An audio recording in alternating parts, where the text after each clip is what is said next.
Je suis ici pour répondre à toutes vos questions sur l'éolien terrestre, sans détour.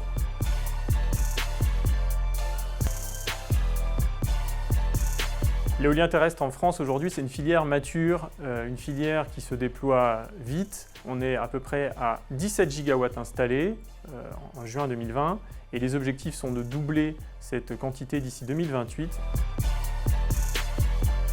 L'éolien terrestre, c'est une filière qui est particulièrement exemplaire aujourd'hui, notamment des points de vue climatiques. Les émissions de CO2 par kilowattheure produit sont de 12,7 grammes. C'est très faible, hein, c'est beaucoup moins que le mix moyen français en France qui est d'environ 60 grammes. Une éolienne, c'est quasiment intégralement recyclable. On estime que 96% du poids d'une éolienne est recyclable. Le seul point sur lequel il y a des améliorations à faire, c'est sur les pales. Mais c'est en fibre de verre et c'est difficilement recyclable. Ce n'est pas un problème qui est spécifique à l'éolien.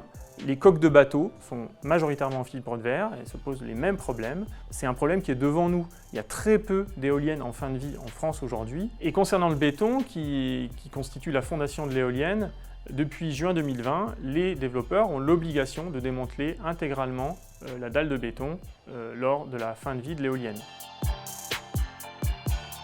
Comme toutes les activités humaines, l'éolien a des impacts sur la biodiversité. Il faut les relativiser. Les principales espèces touchées sont les oiseaux et les chauves-souris. Tous les parcs éoliens doivent faire des études d'impact préalables. Il y a très peu de technologies où on a un tel suivi de la biodiversité.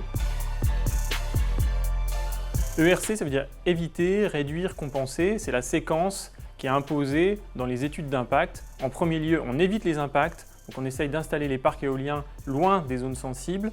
En second lieu, on essaye de réduire au maximum les impacts résiduels. Et si il en reste, on peut demander aux développeurs de compenser ces impacts, par exemple en restaurant des habitats écologiques ou en achetant des terrains pour maintenir une bonne biodiversité sur ces terrains.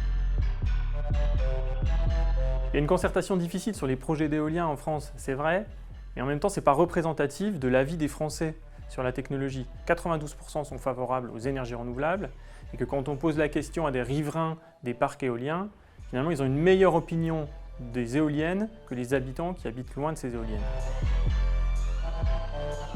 L'éolien terrestre, c'est le bon sens parce que c'est une énergie locale et développer cette énergie locale, ça va favoriser l'indépendance énergétique de la France et des territoires.